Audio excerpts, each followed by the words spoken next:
Hi అండి. Welcome back to the channel. అసలు ఈరోజు జరగబోయే సీరియల్‌లో అసలు జ్యోత్స్న కాంచన వాళ్ళ ఇంటికి ఎందుకొస్తుంది? జ్యోత్స్న వచ్చి కాంచన వాళ్ళ ఇల్లు అంతా వెతికినా అసలు సుమిత్ర ఎందుకు కనిపించదో ఈరోజు ఈ వీడియోలో తెలుసుకోబోతున్నాం. సో ఎలాంటి లేట్ లేకుండా డైరెక్ట్ సీరియల్‌లోకి వెళ్ళిపోదాం. జ్యోత్స్నకైతే డౌట్ వచ్చి కాంచన వాళ్ళకి ఇంట్లోకైతే వస్తూ ఉంటుంది.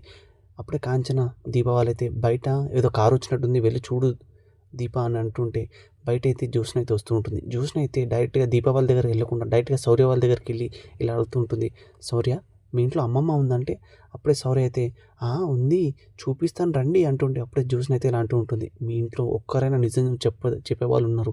నేను చాలా గర్వంగా ఫీల్ అవుతున్నాను. శభాష్ శౌర్య అని అంటూ ఉంటే శౌర్య అయితే ఒక్కసారిగా ఇంట్లోకి తీసుకువెళ్తూ ఉంటుంది. ఇంకా అక్కడే ఉన్న కాంచన, దీపావళి అయితే షాక్ అయిపోతూ ఉంటారు. ఇప్పుడు తిను గాని ఇంట్లోకెళ్ళి ఇప్పుడు చూసిందంటే చాలా ఇబ్బంది అయిపోతుంది. ఇప్పుడు ఎలా ఏం చేయాలి అని ఆలోచిస్తూ ఉంటారు. అదే టైంలో శౌర్య అయితే చూడు, ఇదే మా అమ్మమ్మ అని ఒక ఫోటోనైతే చూపిస్తూ ఉంటుంది. ఇది మీ అమ్మమ్మ ఏంటి అంటుంటే, అవును తినే మా అమ్మమ్మ అని శౌర్య అయితే చూపిస్తూ ఉంటుంది. తిను వీళ్ళ అమ్మమ్మ ఏంటి అంటుంటే అప్పుడే పక్కనున్న అనసూయ, అవును దీప వాళ్ళ అమ్మ తనే అని అంటూ ఉంటుంది.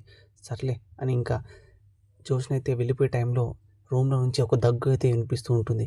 అదేంటి ఎవరో దగ్గుతున్నారు, ఎవరు ఉన్నారులే ఇంట్లో అని దీప అని జ్యోత్స్న అయితే ఇంట్లోకి వెళ్ళి చూస్తూ ఉంటుంది. అప్పుడు రూమ్‌లో అన్నీ వెతికినా సుమిత్ర అయితే ఎక్కడ కనిపించదు. సర్లే అని సుమిత్ర అయితే సర్లే అని జ్యోత్స్న అయితే వెళ్ళిపోతూ ఉంటుంది. ఇంకా అదే టైంలో దశరథ్ కూడా ఇంట్లో నుంచి వెళ్ళిపోవడానికి ట్రై చేస్తుంటే అదే టైంలో శివనారాయణ ఆపి, ఏడికి దశరథ వెళ్తున్నావు అంటుంటే, నేను సుమిత్ర కనిపించే వరకు ఇంట్లోకి రాను నాన్న, ఇంట్లో సుమిత్ర లేకపోతే నాకు ఎలానో ఉంది అని దశరథ్ కూడా ఇంట్లో నుంచి వెళ్ళిపోతూ ఉంటాడు. అదే టైంలో శివనారాయణ అయితే ఆపేసి, ఉండురా కార్తీక్ గాడు ఉన్నాడు కదా, వాడు ఎలా అయినా వెతికి తీసుకొస్తాడు అని అంటూ ఉంటాడు. ఇంకా అదే టైంలో కార్తీక్ అయితే వచ్చి ఇంట్లోకి వస్తూ ఉంటాడు.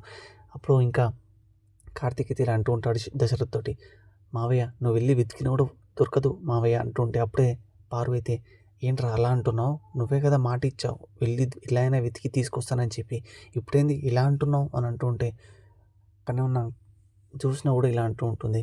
అవును బావే కదా వెతికి తీసుకొస్తా అని చెప్పింది, ఇప్పుడు ఇలా అంటున్నాడంటే నాకేదో అనుమానంగా ఉంది అంటుంటే, మీ అనుమానం ఆపండి. అప్పుడు దశరథ, కార్తీక్ వాళ్ళు కాదురా ఇప్పుడు నేనే అడుగుతున్నాను చెప్పు, సుమిత్ర దొరకదని ఎందుకు చెప్పావు అంటూ ఉంటే కార్తీక్ అయితే ఏం చెప్పలేక సైలెంట్‌గా అయిపోతూ ఉంటాడు.